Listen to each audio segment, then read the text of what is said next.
No último vídeo, vimos sobre a formação dos coacevados e como eles são estruturas muito mais simples do que as células modernas. Nos próximos vídeos, vamos focar em como essas estruturas bem mais simples acabaram dando origem na complexidade que vemos nas células atuais. E, para começar, nesse vídeo, vamos focar especificamente como moléculas de RNA autorreplicantes eventualmente deram origem ao sistema que temos hoje do dogma central da biologia, em moléculas de DNA que se transcrevem em RNA e que traduzem em proteína. Especificamente, esse vídeo vai ser dividido em duas partes. A primeira parte focando nas moléculas de RNA e no papel delas na tradução de proteínas e na origem do código genético. E no segundo do vídeo, focando em como que o DNA eventualmente substituiu o RNA em termos de a principal molécula de manutenção de informação. Então, para começar, é importante salientar como que o sistema atual funciona nos seres vivos. Então, o DNA ele acaba sendo transcrito em RNA. Então, por exemplo, o RNA mensageiro, que atua bastante em enviar a mensagem para a formação das proteínas na célula, ele é formado antes por meio de uma via intermediária chamada pré-RNA mensageiro, que, pelo menos nos eucariotas, ele contém uma série de introns e exons, sendo que os exons são porções que são removidas por uma série de proteínas, levando à formação do RNA mensageiro maturo. Ele vai ser o RNA mensageiro que, de fato, vai atuar na síntese proteica, isso pelo menos em eucariotas. Acontece que o RNA mensageiro é composto por trios de bases nitrogenadas. Cada um desses trios forma o que chamamos de um códon. E esses códons, por sua vez, se ligam a um outro trio de bases nitrogenadas que formam um anticódon do RNA transportador. O RNA transportador sendo essa molécula que acaba transportando um aminoácido em uma de suas porções. Esses aminoácidos acabam, por sua vez, sendo ligados ao RNA transportador via a atuação de proteínas, especificamente as aminoacil tRNA sintetases. E, então, é um sistema que tem um papel na síntese proteica, mas que, por sua vez, depende de proteínas já existentes para fixação desses aminoácidos no RNA transportador. Esses códons e anticódons do RNA transportador, eles seguem um sistema em que nós denominamos de código genético padrão. Basicamente é o tipo de códon do RNA mensageiro, que é representado por esses trios de letras, ele se liga a um determinado tipo de aminoácido. Existem pelo menos 64 combinações possíveis de códons, sendo que o códon inicial, o A, o G, se liga ao aminoácido metionina, e existem pelo menos 3 códons de parada da formação da proteína, que são os UAA, UAG e o UGA. Esses 3 códons, então, definem o fim da reação. Esses códons, como podem ver, vários tipos diferentes acabam levando a ligação ao mesmo tipo de aminoácido. Isso é o que nós denominamos de componente degenerado, ou seja, o código genético padrão dos seres vivos ele é degenerado. Existe uma repetição dos tipos de aminoácidos que esses códons acabam formando, e por uma razão bem óbvia, como são 64 combinações possíveis e vimos nos últimos vídeos, existem pelo menos 20 aminoácidos padrões na maioria dos seres vivos, há uma combinação que acaba se repetindo. Veremos mais para frente, nesse mesmo vídeo, por que há uma ênfase importante em salientar que esse é o código genético padrão, mas vamos ver mais para frente. Por enquanto, é importante salientar que todas essas reações para ligação entre códons e anticódons e eventual ligação dos aminoácidos ocorre dentro de uma estrutura que é o RNA, que é o ribossomo, que é formado por proteínas, e RNA ribossômico. Essas duas estruturas do RNA ribossômico acabam permitindo a entrada dos RNAs transportadores que se ligam à molécula de RNA mensageiro, e à medida que eles vão se ligando, eles vão ligando os aminoácidos formando uma cadeia que eventualmente vai formar uma cadeia de peptídeos que, ao atingir um certo tamanho, ela se torna uma proteína. A ordem dos códons do RNA mensageiro, por sua vez, define o tipo de proteína sintetizada. Mas como todo esse sistema e suas estruturas evoluíram? Como que essa estrutura altamente complexa acabou evoluindo? E o que veremos então agora é uma tentativa, ou um modelo que os últimos estudos parecem suportar. Então, antes de mais nada, é importante salientar, nós já vimos um vídeo específico sobre a ideia do mundo RNA e como algumas moléculas de RNA autorreplicantes podem se formar em condições experimentais. Mas também vimos críticas ao mundo RNA, especificamente na questão do mundo RNA peptídico como uma alternativa ao mundo RNA. Isso é porque quando as moléculas de RNA surgiram, provavelmente elas já surgiram em um ambiente em que haviam pelo menos cadeias curtas de peptídeo presentes, e nós também sabemos que aminoácidos e algumas dessas cadeias curtas de peptídeos podem ter um papel na estabilidade de ácidos nucleicos, então na estabilidade dessas moléculas de RNA. Então, provavelmente, já durante a formação dessas moléculas, elas já interagiram com aminoácidos e cadeias peptídicas do ambiente, formando estruturas, por um lado, mais estáveis e, por um lado, um pouco mais complexas. Também sabemos que essas moléculas, elas atuam tanto os aminoácidos e os peptídeos curtos podem atuar não só como estabilizadores, mas também como cofatores em reações dessas moléculas de RNA que chamamos de ribosimas, que são as moléculas de RNA capazes de catalisar reações químicas. Então, em um ambiente primitivo, essas moléculas de RNA elas dependeriam desses aminoácidos e peptídeos curtos naturalmente se formando no ambiente, como já vimos também no último vídeo sobre química de sistemas. Mas, mais do que isso, como essas moléculas dependem fortemente de moléculas presentes no ambiente, vai haver uma limitação muito forte para a proliferação delas. Qualquer molécula que surgisse nesse ambiente, que tivesse a capacidade de não só pegar aminoácidos ou peptídeos do ambiente, mas conseguisse sintetizar eles, pelo menos algumas cadeias curtas de peptídeo inicialmente, teria uma vantagem competitiva, em que poderia ter acesso não só a mais recursos, como poderia inclusive ir para áreas onde outras moléculas de ribosimas seriam limitadas. Então, qualquer capacidade de sintetizar essas moléculas seria uma vantagem no ambiente pré-biótico. Acontece que, então, existe um modelo bem simples que descreve como esse fator poderia ter surgido. E ele começa com o que nós chamamos de proto-tRNA. Então, o RNA transportador, que nós vimos, das 3 moléculas que formam a síntese proteica, o RNA transportador ele parece ter uma importância muito grande em particular, mais especificamente o proto-tRNA, ou seja, um proto-RNA transportador. Por quê?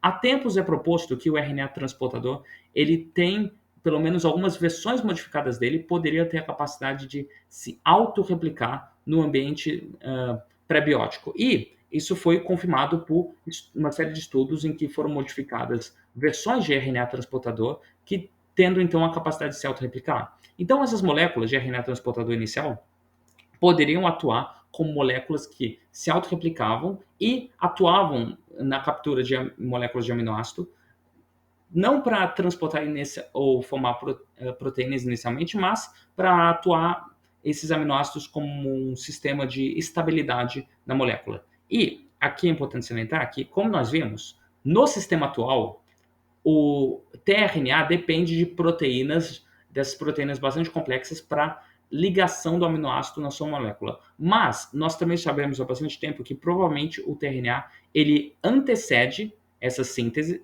essas moléculas de proteína que fazem da sintetase. Isso foi confirmado por uma série de trabalhos envolvendo a reconstrução ancestral. E nós temos um modelo razoavelmente simples de como talvez essa estrutura pode ter evoluído sem a necessidade das proteínas. Então, basicamente moléculas de RNA que teriam sítios de fixação de aminoácidos poderiam ter mais estabilidade. Um sítio, no caso de fixação, seria basicamente uma porção dele que teria a capacidade de reagir e se ligar a um aminoácido naturalmente no ambiente. Algo que nós já confirmamos também com uma série de trabalhos envolvendo ribosimas que se ligam naturalmente com aminoácidos. Os sítios mais eficientes para fixação seriam selecionados por facilitar a formação dessas moléculas e facilitando a estabilidade das funções delas.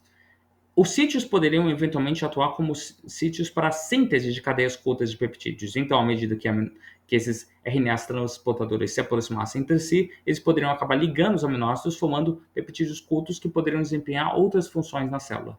A síntese pelos proto-tRNAs acabaria abrindo espaço para moléculas mais eficientes para estabilidade e reações, dependendo menos do ambiente. Basicamente, esses 4 passos envolvendo a síntese deles poderiam ter atuado no ambiente primitivo. Mas aqui é importante salientar que como que esses tRNAs acabariam se juntando para formar essas cadeias curtas de peptídeo, eles não precisariam de um RNA mensageiro para isso? E o que nos últimos tempos tem surgido é um consenso de que o RNA mensageiro, ou mais especificamente o proto-RNA mensageiro, ele provavelmente é uma molécula homóloga ao proto-tRNA.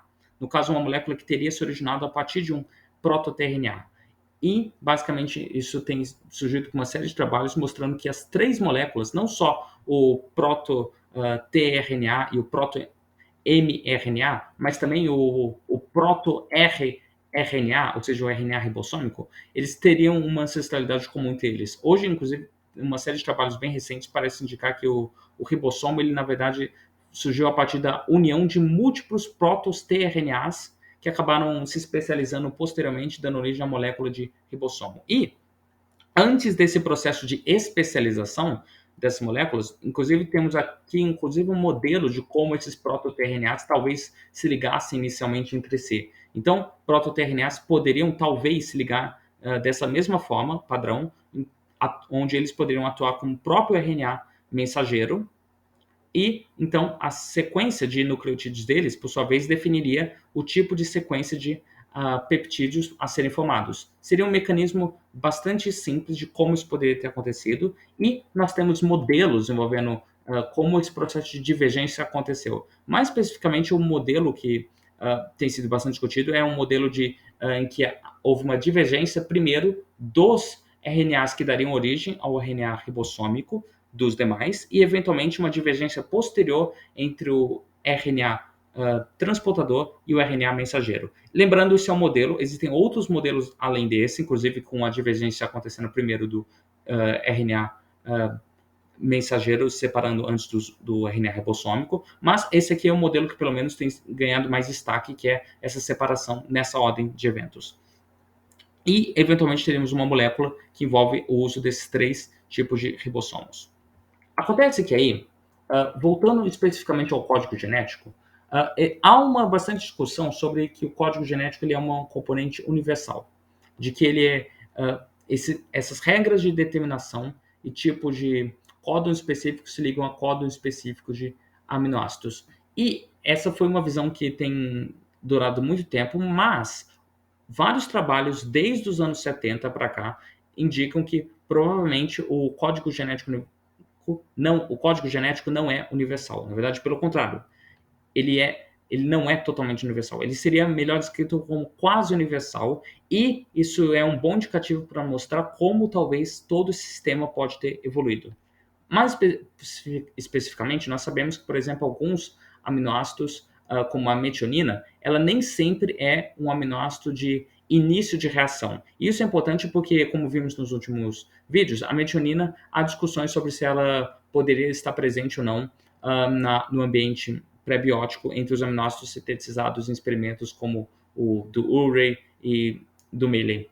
A questão é, se os códons eles podem mudar e a gente vê um padrão de mudança ao longo da evolução, e essa mudança parece estar inclusive ligada à forma como o RNA transportador evoluiu nas diferentes grupos de linhagens, e essa aqui é um mapeamento mais geral de como as variações do código genético existem atualmente nos seres vivos, onde inclusive temos variações nas mitocôndrias, no código genético das nossas mitocôndrias e em vários grupos de bactérias e em alguns grupos de eucariotas. O fato é, se esse código sofre constantes evoluções atualmente, ele provavelmente evoluiu também de códigos mais simples. Então, o modelo que temos hoje é de que haveria um conjunto bem menor de regras em termos de número de códons que se ligavam a um menor número possível de aminoácidos. E, eventualmente, com o passar do tempo, especialmente envolvendo a evolução do RNA transportador e a evolução dos sítios de ligação no RNA ribossômico, isso permitiria, então, um processo de expansão do código genético possível. Ou melhor, não do código genético possível, mas do código genético ligado a diferentes tipos de aminoácidos ao longo do tempo. E hoje um consenso que tem surgido é de que, inclusive, é possível que talvez, inicialmente, o código genético mais primitivo envolvia talvez até só 2 tipos de aminoácidos. No caso, ao invés de ter uma separação clara nos tipos de aminoácidos, haveria uma separação mais na classe de aminoácidos. onde teremos os aminoácidos de classe 1, que são maiores e menos polares, e os classe 2, menores e mais polares. Basicamente, então, é possível que talvez o código genético inicial tivesse apenas 2 códons básicos para a síntese dessas moléculas, mas também esse é um modelo, é possível que talvez o modelo fosse na prática um pouco mais complexo do que um simples modelo de 2 códons.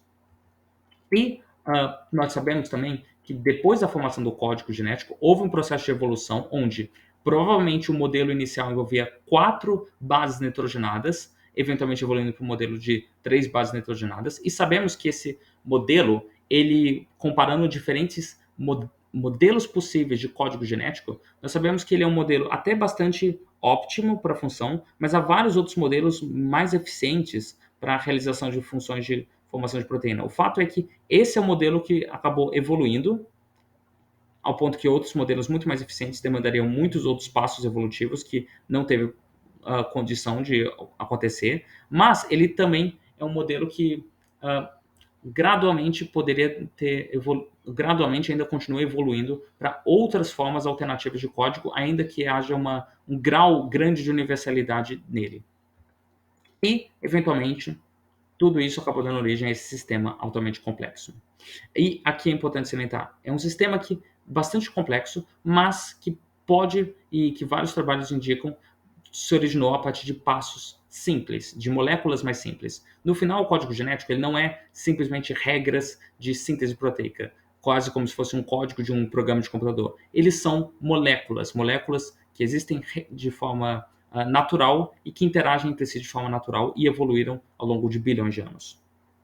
No próximo vídeo, vamos focar então no segundo aspecto dessa evolução dessas moléculas de RNA, que envolve a substituição delas pelo DNA como a molécula principal de manutenção de informação. Então, essas são as fontes do vídeo e até mais.